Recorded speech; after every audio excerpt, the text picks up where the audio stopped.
గత 10 ఏళ్ల కాలంలో ఎలక్ట్రానిక్స్ ఉత్పత్తి 5 పెరిగిందని ఎలక్ట్రానిక్స్ ఐటీ శాఖ మంత్రి అశ్విని వైష్ణవ్ ఈరోజు గుర్గావ్లో వెల్లడించారు.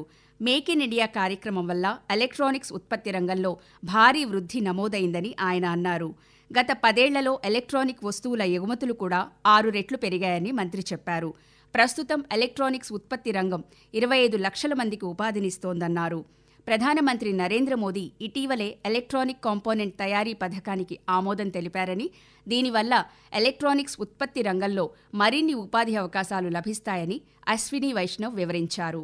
हाल ही में प्रधानमंत्री जी ने कैबिनेट में इलेक्ट्रॉनिक्स कंपोनेंट स्कीम अप्रूव की है, उससे और भी डेप्थ बढ़ेगी और जिस तरह का ग्लोबल मार्केट में भारत के प्रोडक्ट्स की रिलायबिलिटी और दूसरा आईपी राइट्स को रिस्पेक्ट करने की एक एडवांटेज है, इसमें यूथ काम में लगे हैं, उन सब के लिए नई अपॉर्चुनिटी